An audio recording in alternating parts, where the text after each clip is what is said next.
Chapitre 10. D'une maison à l'autre. Un volcan de mots d'or tout au fond de ma mémoire. Le magma de mes mots se réveille. Il s'étire, il s'éclate, il explose. Coulé de mots sur mes pages. Le temps poursuit son œuvre. Il respire, il renifle, il flaire tous les lieux de ma vie. Grande inspection des souvenirs. Les mots d'hier et les mots d'aujourd'hui entre enfer et paradis. Floraison de lotus poussée sur la boue de ma vie. Ça hoquette, ça suffoque tout au fond de moi-même. Les mots qui dormaient se répandent. Ce sont des brûlots qui s'étalent. Mes nuits sont de grands soleils drapés de noir. Les femmes en vis-à-vis parlent, les femmes en vis-à-vis crient. Ce sont des sirènes dans la nuit. Des sirènes qui sifflent, qui miaulent, qui aboient et qui vocifèrent à la fois. Ça hoquette, ça suffoque tout au fond de ma mémoire. Au fond de moi, c'est un vacarme. L'œuvre avance, elle prolifère. Cécile me parle, sa voix résonne, je l'entends dans ma nuit. Ma vie s'arrête et guette. La voix de Cécile résonne, elle descend sur mes rêves comme une rosée matinale. Et le jour pour moi se lève fluide et rafraîchissant. Voilà que mon ciel se dore de couleurs tendres, c'est l'aurore. La voix de Cécile résonne, la peur bientôt va changer de camp. Elle portera une autre bannière. La vie accroupie se relève, elle repart à ses affaires. C'est au plus profond des ténèbres que l'on trouve parfois la lumière.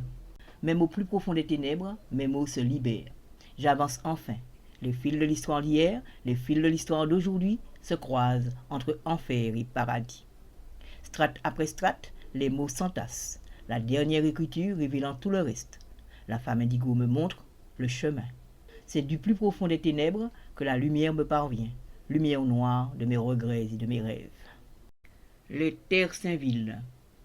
Quelques dominicaines bradent leurs chairs adipeuses à la hâte au coin d'une rue. Roulis de hanches dans des collants obscènes. Des loques humaines fouillent les poubelles. Les voyageurs espèrent un bus le long du cimetière. Attente interminable. C'est la fin de l'après-midi et le soleil rougit. Le ciel est un grand incendie. Chaleur intense et corps moite. Je vais à Gaudissart rendre visite à Rosita.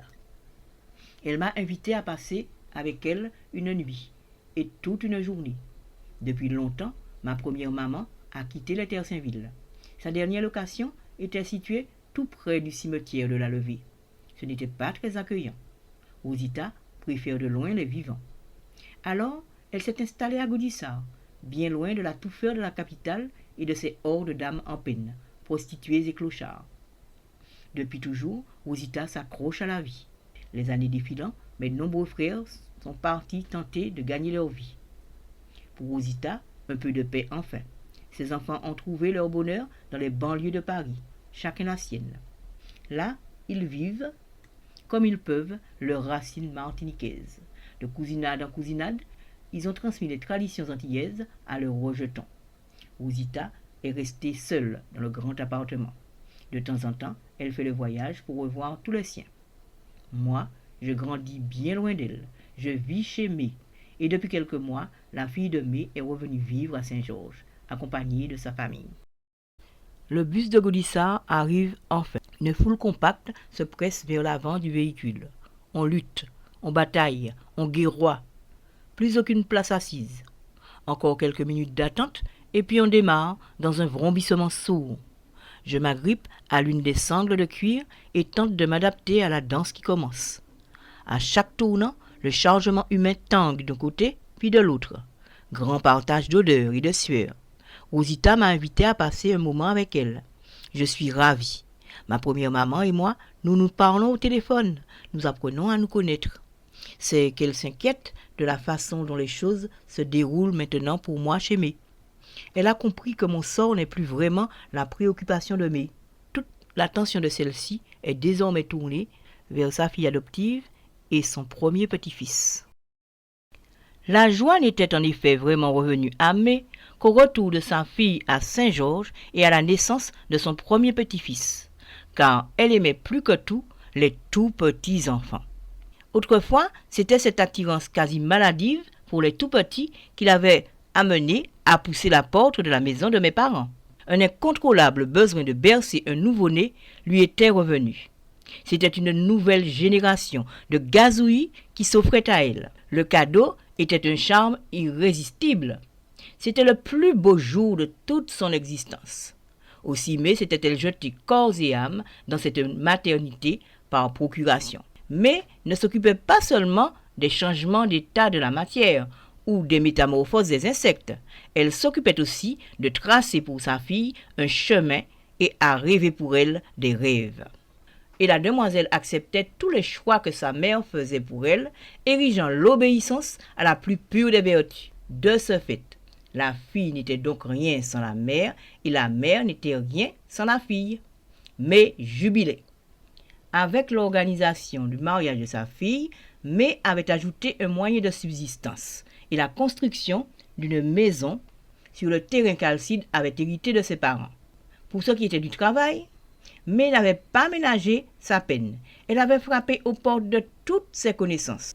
Et on l'avait assuré que si la postulante se soumettait à un petit examen, rien de bien difficile, elle obtiendrait la place. La mère s'était donc attelée à la préparation de l'épreuve. Chaque jour, elle était aux côtés de sa fille comme on est au chevet d'un malade, téléguidant ses pensées afin qu'elle trouve des solutions aux problèmes qui lui seraient posés. La publication des résultats n'avait réservé aucune surprise. Cependant, on avait célébré dignement l'événement, remerciant la Providence. Pour son gendre, May avait accompli le même exploit. Et l'homme avait obtenu lui aussi un travail. Il conduisait les portiques sur le port de Fort-de-France. Lorsque le temps de construire la maison du couple était venu, May avait également pris les choses en main, de la conception des plans jusqu'à la remise des clés en passant par le financement de la demeure, bien évidemment. Il faut dire que par lui-même, le mari de la fille de May n'aurait eu comme héritage que la maison de sa mère qu'il aurait partagée avec sa sœur. On peut donc dire que ses épousailles avec la fille de May avaient été pour lui une sorte de combo gagnant. C'est pourquoi le couple avait accepté sans rechigner les compensations que May demandait, le privilège d'élever à leur place leurs enfants et celui d'organiser leur foyer. La vie s'annonçait belle pour la fille de May et son époux, une vie que May avait pensée dans le moindre de ses détails. Comment celle-ci aurait-elle trouvé le temps de s'occuper de mon adolescence naissante? Elle avait tant à faire pour sa fille, son gendre et son premier petit enfant. À l'arrivée de ceux que désormais May appelait ses enfants, j'avais commencé à sentir que je disparaissais du champ de vision de ma seconde maman. Cependant, c'était bien avant cela que Rosita s'était aperçue que je n'étais plus vraiment la préoccupation de May. Le cœur des mamans est très sensible à ces choses. C'était dès la préparation des noces qu'elle avait noté certains changements. Rosita était venue passer quelques jours à Saint-Georges pour réaliser les pâtisseries. Elle savait comme personne l'art des gâteaux de mariage, comment les faire moelleux, à souhait, les recouvrir d'une meringue de sucre glace et de perles, d'énormes pièces montées, des gâteaux en forme de fer à cheval ou d'étoiles. Mais deux mamans dans la même maison, c'était pour moi un moment de fête. Naturellement, j'avais cédé à Rosita mon lit et improvisé pour moi un couchage. C'est là qu'un petit détail avait attiré son attention. Plus de sommier. Il ne restait plus que quelques lattes. Et cela assurait au matelas toutes sortes d'ondulations. Le lit était une mer déchaînée sur laquelle personne ne pouvait s'assoupir. Comment pouvais-je dormir sur une couche pareille? Rosita elle-même y avait passé une nuit infernale. Cependant, quand elle en avait touché un mot à May, celle-ci lui avait tout simplement répondu qu'elle n'avait pas jugé bon de changer le sommier de mon lit, parce que c'était moi qui l'avais abîmé. Elle entendait me punir ainsi. Rosita n'en revenait pas. Elle était abasourdie par la réponse de May. En pareil cas, elle aurait sermonné son enfant, lui aurait expliqué la valeur des choses. Quelques baffes seraient même partis dans son grand énervement. Mais elle aurait remplacé le sommier. Le sommeil est essentiel à l'équilibre des enfants. Ce que Rosita avait dit, May ne pouvait le nier. Pourtant, elle avait persisté dans sa première idée. Il fallait me faire comprendre mon erreur, me faire payer son prix.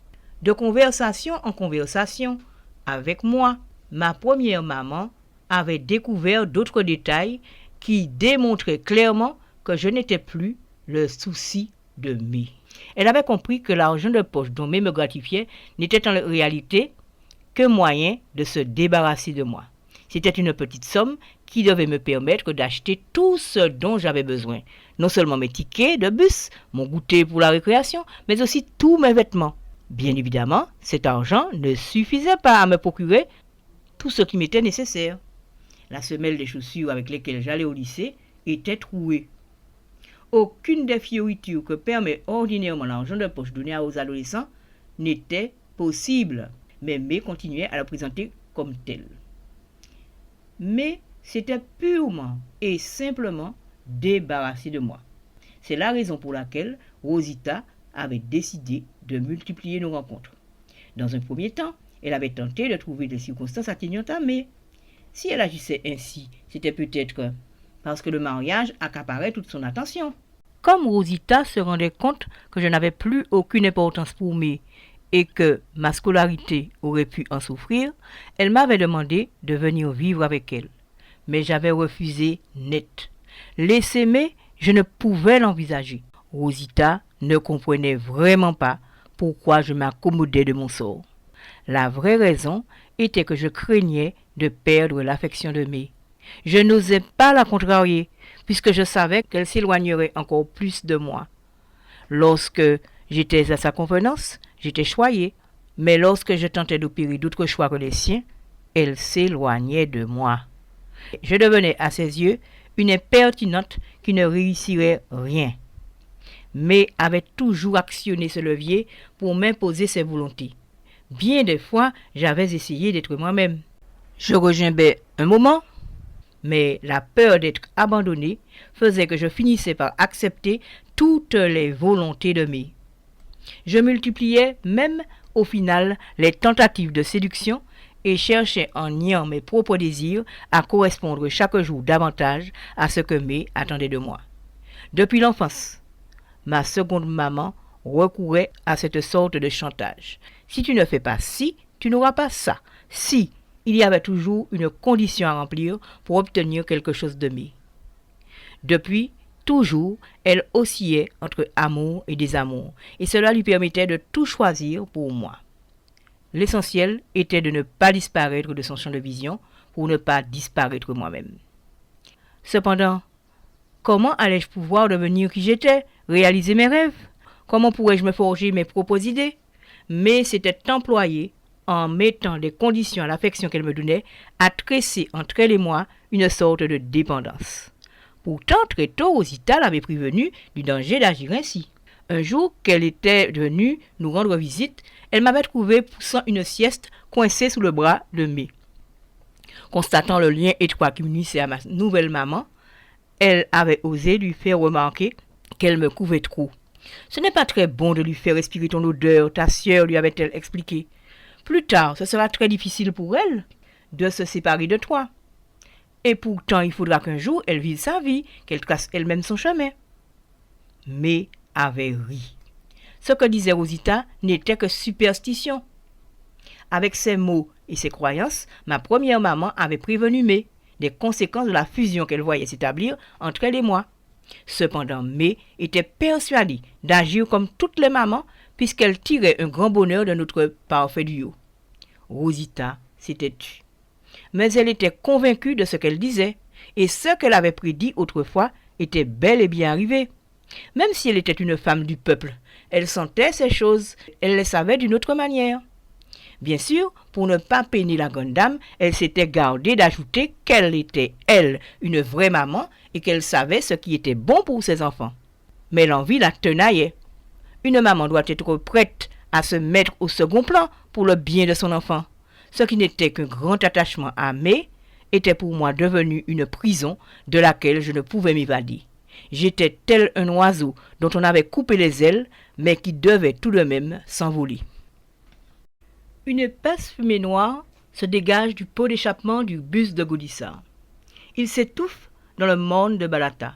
Il peine, il est au bout de sa peine. C'est qu'il n'est plus tout jeune, le bus qui mène à Gaudissart. La compagnie qui gère le transport urbain n'a rien à faire de ceux qui empruntent ces véhicules. Elle les a récupérés à bon prix dans le parc d'une ville française qui s'apprêtait à les mettre au rebut.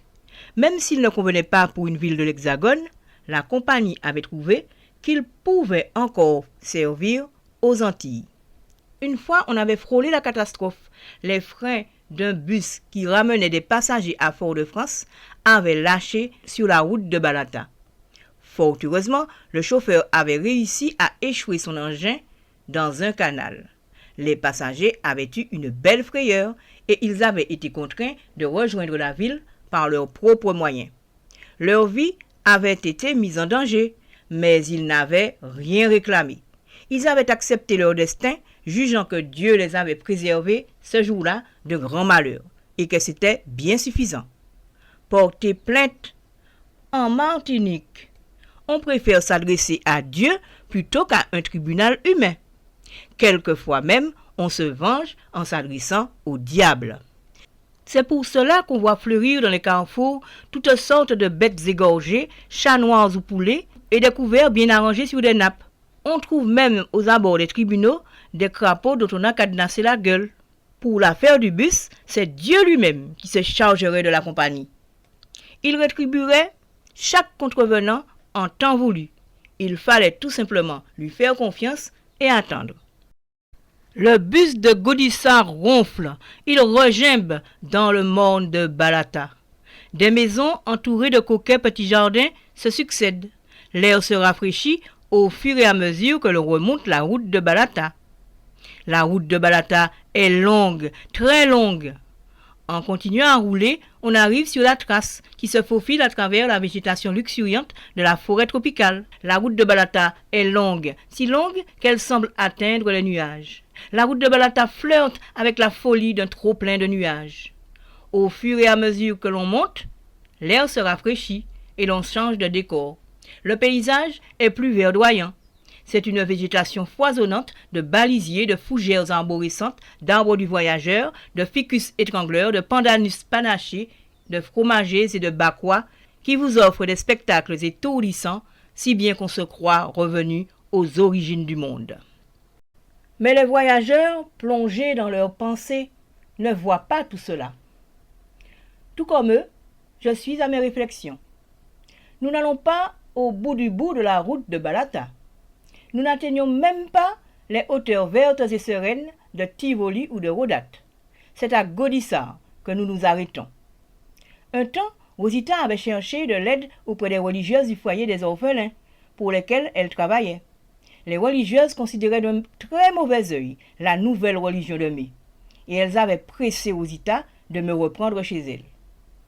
Même si ce n'était pas la vraie raison qui avait incité ma première maman à faire cette démarche, elle l'avait entreprise avec le secret désir de me retrouver, moi qu'elle avait laissé partir loin d'elle des années plus tôt.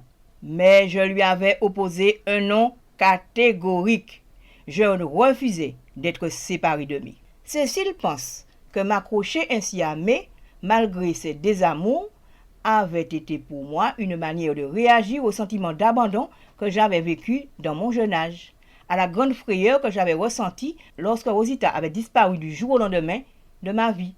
Même si Mai restreignait ma liberté en martelant qu'elle agissait comme font toutes les mamans, elle n'était pas du tout une maman ordinaire. Comme autrefois, elle avait changé mon prénom pour que je sois vraiment son enfant à elle. Elle ne faisait que poursuivre son œuvre en m'imposant ses propres choix, mais ne me voyait que comme une extension d'elle-même.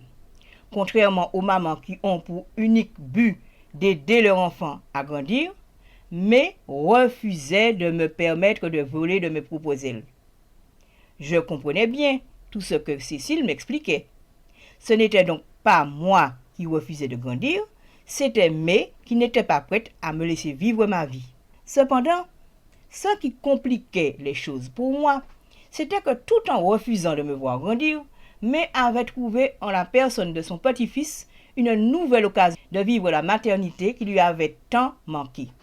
Son esprit tout entier était accaparé par le nouveau-né. Comment m'en sortir dès lors, puisqu'étant encore une adolescente, je ne pouvais me passer d'être guidée, et que dans le même temps, j'avais besoin d'affirmer qui j'étais, en assumant mes propres choix. 16 ans et pourtant Mai refusait de me voir grandir.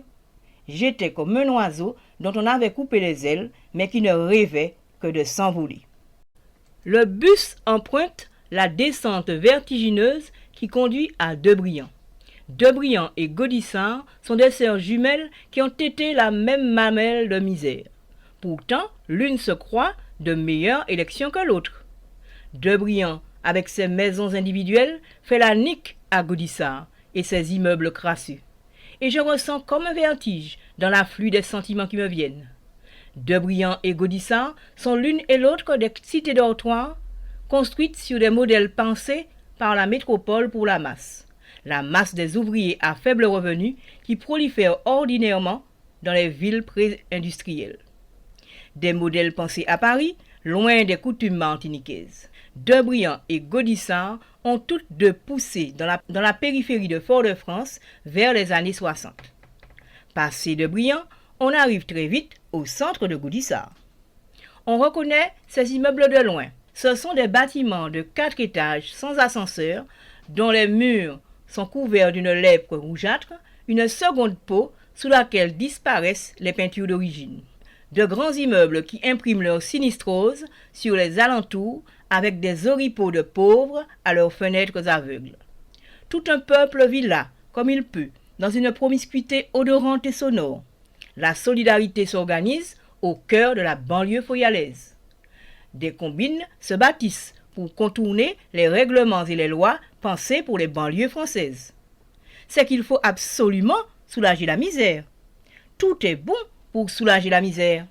Des coups de main entre voisins, en passant par les jardins poussés sur les balcons, jusqu'aux petites constructions sauvages où l'on élève des poules ou des cochons que l'on partage à Noël entre voisins. Des coups de main jusqu'aux commerces illicites, on tente de s'évader de la grisaille de la banlieue foyalaise. C'est tout un peuple venu des campagnes qui se bat, qui lutte pied à pied avec les rigueurs de l'existence. Tout ce qu'on a laissé à la périphérie de la vie. Une foule d'émotions allant de la colère au désespoir me remonte. J'ai le tournis. Le bus déverse çà et là ces paquets de voyageurs qui disparaissent dans la nuit. Les lumières brillent dans les maisons et des odeurs de nourriture flottent dans l'air frais de la nuit. Nous sommes maintenant au centre de Gaudissart. Le bus ondule sur les doudanes. Rosita a bien compris que depuis le retour chez Mai, sa fille et son gendre ont entrepris de me pousser hors du nid. Tout se fait hors des regards de Mai, dans un froid silence. Voilà qu'occultant les liens qui m'attachent à Mai, son gendre me désigne, jour après jour, une nouvelle place. C'est une foule de petites paroles, de petits gestes, d'oubli volontaires, qui, mis bout à bout, révèle une implacable entreprise. Il s'agit de me faire disparaître pour que sa famille occupe toute la place. Rosita n'a pourtant l'intention de rien réclamer pour moi. Elle voudrait seulement me sortir du traquenard qui se met en place. Mais comment faire? Tout se fait sans bruit. Mais ne prête attention à aucune des mesquineries du mari de sa fille.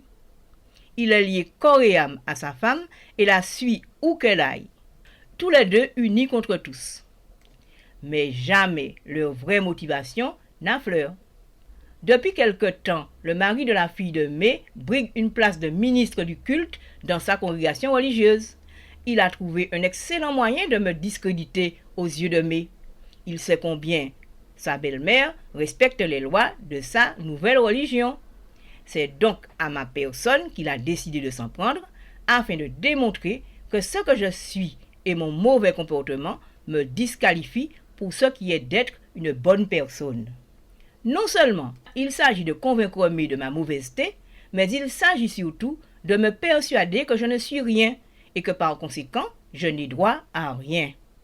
Pourtant, je suis à des années-lumière de toute notion d'héritage. Ce que je cherche désespérément, c'est exister dans le regard de Mai. Les ressources matérielles de Mai étaient le cadet des soucis de Rosita. Tout comme égyptienne sa mère, elle savait bien que ce n'était pas l'essentiel. Ce qu'elle récusait, c'était toute cette entreprise pour me convaincre que je n'étais personne. C'était cela qui avait mis Rosita en colère. Elle voyait bien que que de jour en jour, je me persuadais de cela et que peu à peu, une nouvelle place m'était désignée. Pour le gendre de Mai, je n'étais qu'une petite parente pauvre que sa belle-mère avait recueillie par charité et qu'elle élevait. L'homme savait comparer les situations, établir des parallèles. Il avait lui-même dans sa famille le même cas, une jeune fille que sa propre mère avait recueillie chez elle, afin de l'éloigner d'une catastrophe, puisque la vie auprès des siens devenait trop compliquée. Dès la moi, pour lui, c'était la même chose, aucune différence. C'était la fable que jour après jour, il inventait. Il posait jour après jour une pierre à son édifice. Tout devait se faire sans que Mai ne s'en aperçoive, jusqu'au but final. Que cela prenne un jour, un mois, une année ou un siècle, c'était le lièvre qu'il poursuivait sans relâche. C'était une foule de petites actions, une foule de petits mots qui devaient tuer sans qu'on y voie l'intention de donner la mort. C'étaient des petits coups de herse réguliers sur mon âme jusqu'à ce qu'elle soit tout à fait fauchée. Ainsi Mai n'avait rien trouvé à redire le jour où il lui avait réclamé un loyer afin que je puisse utiliser son magnétoscope. Tout était bon aux yeux de l'homme pour réaliser un profit. Sa belle-mère lui avait pourtant donné l'opportunité de vivre chez elle afin de réduire ses dépenses pendant la durée de la construction de sa maison. Une maison qui lui avait été offerte sur un plateau. N'aurait-il pas dû se montrer reconnaissant envers Mai en ne lui demandant pas de payer pour utiliser son magnétoscope? À la vérité, ce n'était pas Mai qui était visé, c'était bel et bien moi qu'il avait en vue. Ce sont les étrangers que l'on fait payer, pas les membres de la famille. Ce qui se mettait doucement en place, c'était le fait qu'il voulait m'effacer de la famille de Mai qu'il revendiquait désormais comme son clan. En une autre occasion, dès 4 heures du matin, heure où il partait à son travail, le gendre de Mai avait exigé que je lui remette un carnet que sa mère avait perdu. Il était entré à grand fracas dans ma chambre, avait allumé le plafonnier et s'était mis à crier que je devais lui remettre sur le champ ce que j'avais subtilisé. J'étais resté sans voix devant une telle démonstration de force. À la vérité, sa mère avait simplement oublié son carnet dans ma chambre après le week-end qu'elle avait passé chez nous. Mais il importait peu à l'homme de me réveiller en sursaut pour une affaire qu'il avait transformée en délit. C'était une occasion rêvée de démontrer à Mai ma mauvaiseté. Cependant, Mai n'avait rien dit. Pas un mot, pas un reproche. Si elle était d'avis que c'était une façon très cavalière de se comporter, elle n'avait pas osé le contrarier. Prise entre deux feux, Mai n'avait émis aucune sorte de protestation. Une nouvelle étape était donc franchie. Par ce geste, son gendre me faisait comprendre que mon bien-être n'avait aucune importance à ses yeux. Un peu plus tard, l'homme se croyant investi d'une mission de redressement des âmes perdues par sa congrégation religieuse, il avait entrepris de se mêler de mon éducation. Et dans ce cadre, choisi par lui, il s'était permis de me tirer l'oreille. Il estimait que j'avais désobéi à un de ses ordres.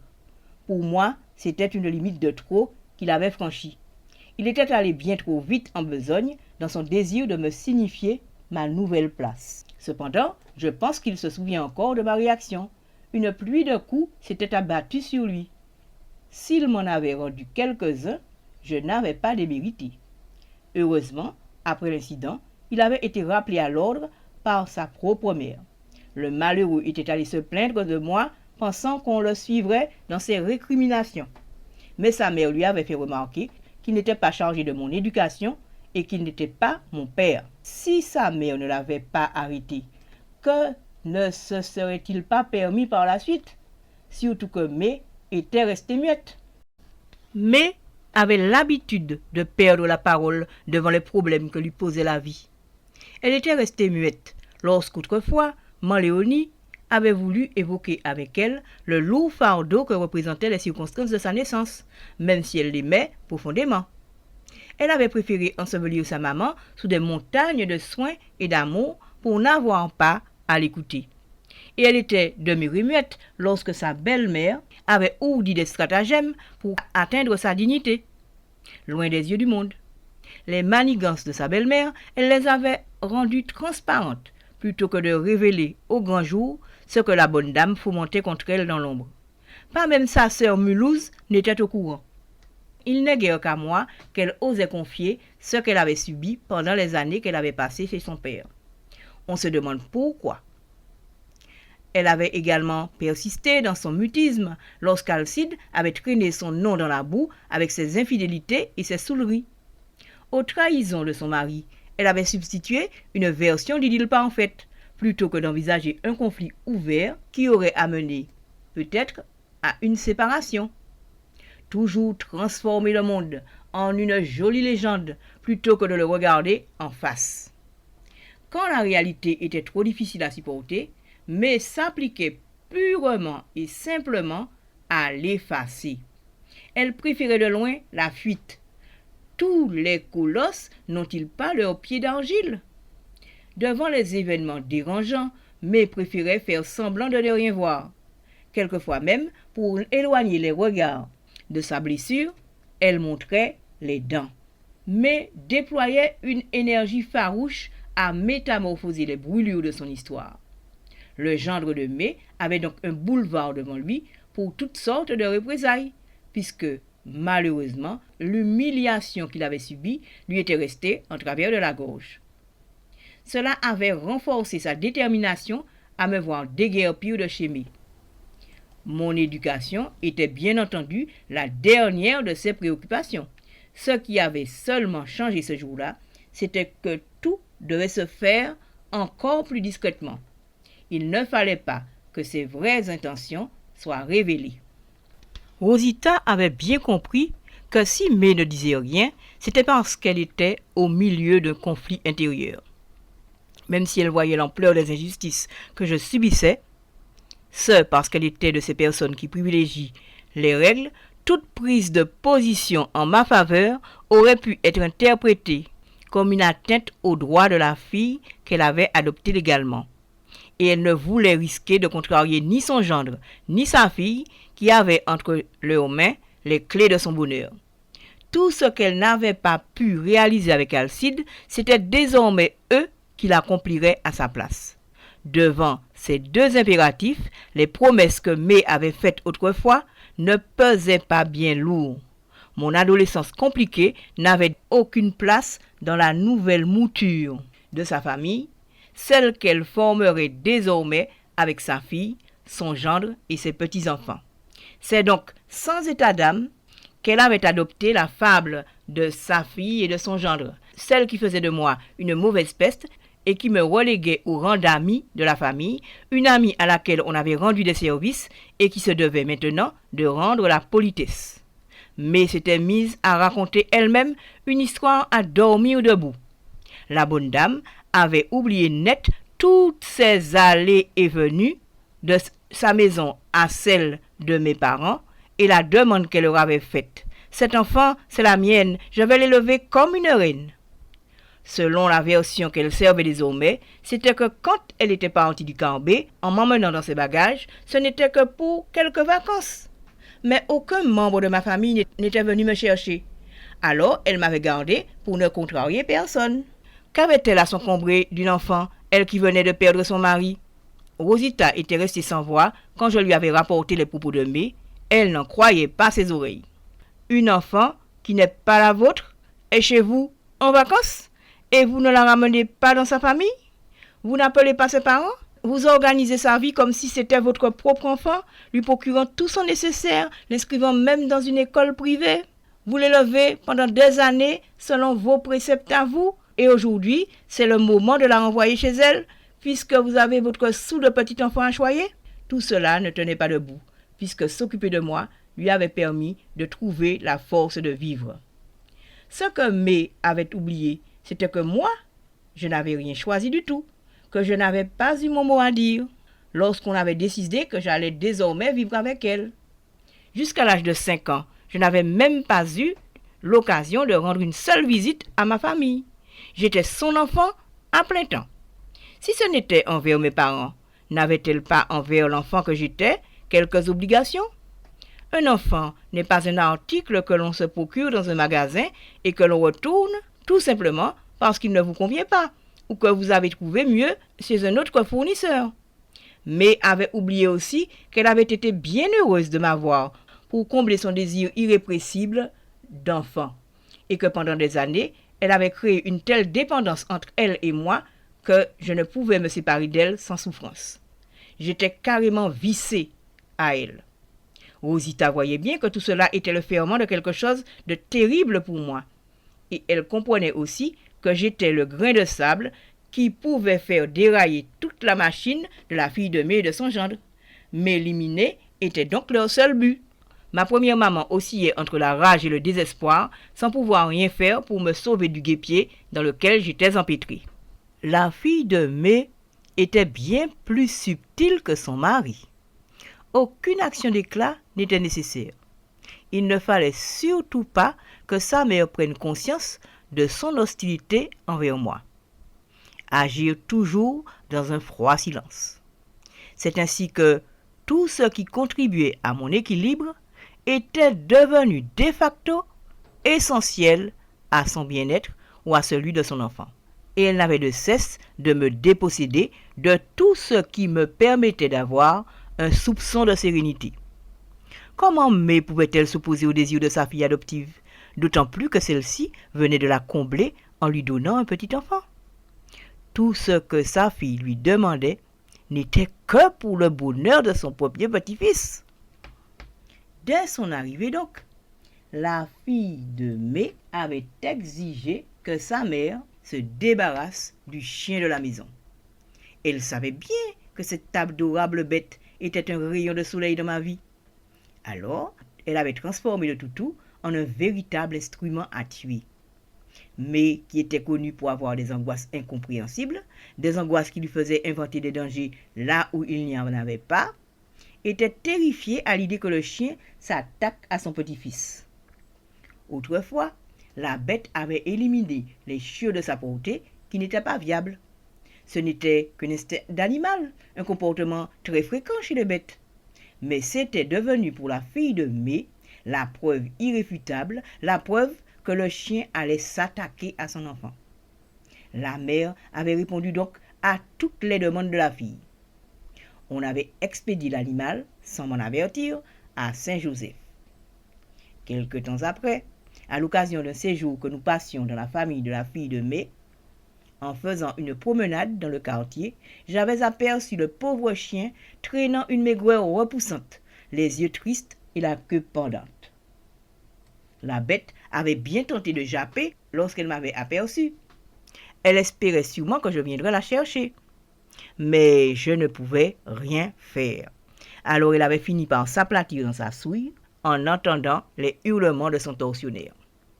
De superbes bergers allemands à la robe noire et feu, au port magnifique, la bête avait fini par ne ressembler à rien par manque de soins. J'avais bien compris comment elle allait finir sa vie.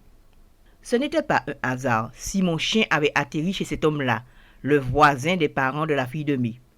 Elle avait tenu à ce que je constate moi-même le traitement qu'on lui avait réservé. Il n'était plus question là de subtilité. Il s'agissait bel et bien du summum de la perversité. Cependant, Mai, que les premiers sourires de son petit-fils captivaient, ne s'était pas préoccupé de savoir où notre chien avait atterri. Aucune pitié pour l'animal, et inutile de tenir compte de mes sentiments. Je n'avais pas manqué de voir, dans la déchéance de mon chien, une image du sort qui m'était réservé. Un frisson d'horreur m'avait traversé de la tête jusqu'aux pieds. La passion avec laquelle la fille de Mai crochetait pour moi son grand œuvre se renforçait de jour en jour. D'une jalousie toute ordinaire, celle qu'éprouve un frère ou une sœur à l'arrivée d'un nouvel enfant dans le foyer, la fille de Mai en était arrivée à la plus pure des détestations. Cependant, sa mère ne saisissait toujours rien de ce qui se tramait dans le secret de son cœur. Mai était tellement attachée à son rêve que toutes les argumentations du monde n'auraient pu la dégriser. Petit à petit, donc, sa fille et son gendre étaient parvenus à me désigner une nouvelle place. Une place proche de celle d'une petite parente pauvre à laquelle on fait une grande charité, une place proche de celle de la bonne que l'on prend en amitié. Ce qui devait arriver était alors arrivé. Sans que Mai n'en soit nullement dérangé, j'apportais à sa fille et au mari de celle-ci leur plateau télé et je leur servais aussi de baby-sitter.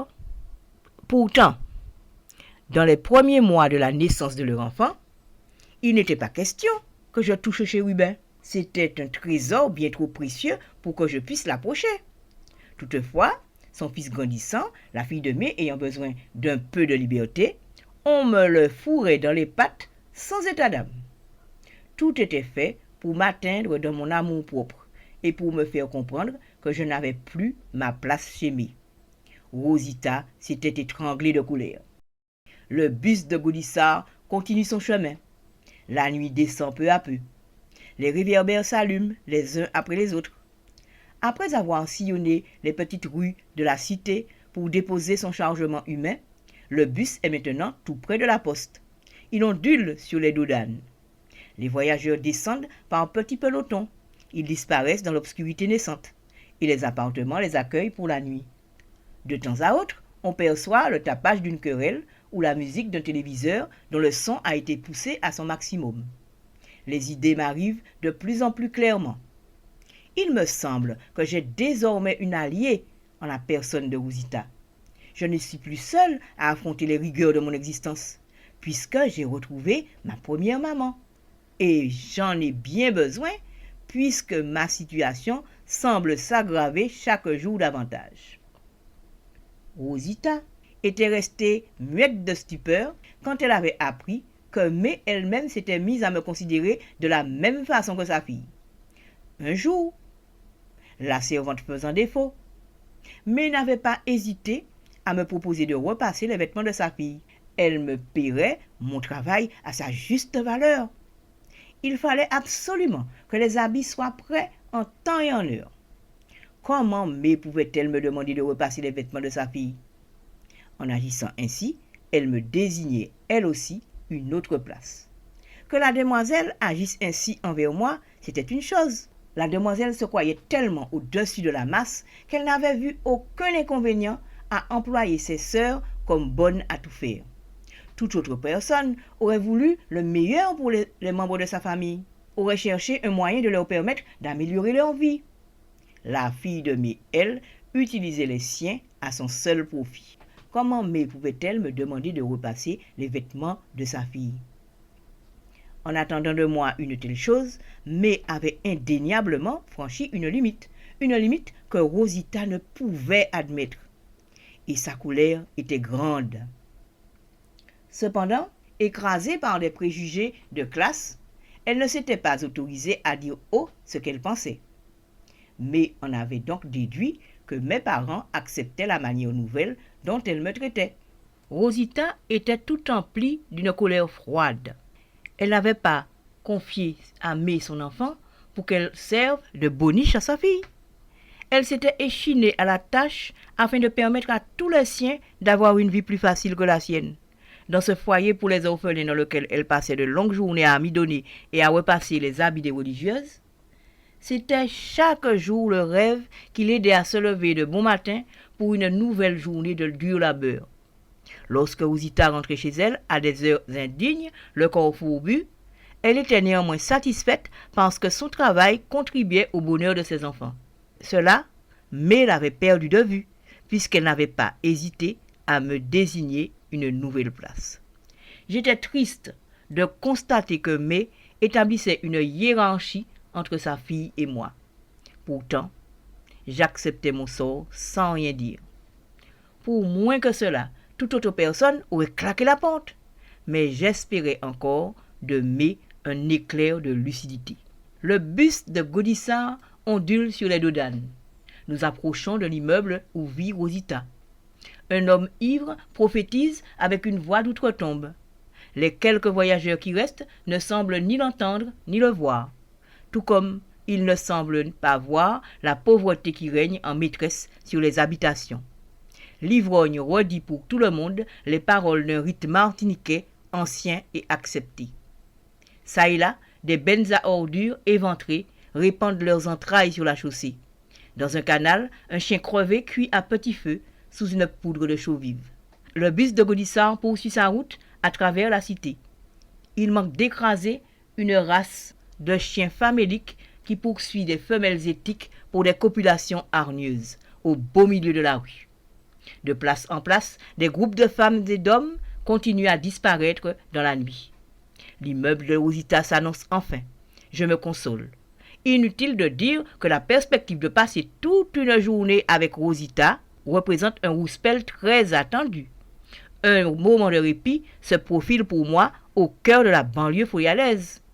Loin des mesquineries de la fille de mai, un petit moment de bonheur. Le bus s'arrête enfin. Je file sans demander mon reste et je gravis 4 à 4 les marches qui me mènent à l'appartement de Rosita. La perspective de passer toute une nuit et toute une journée en compagnie de ma première maman me comble de joie. La sonnette retentit, la porte s'ouvre, je suis accueillie comme une reine.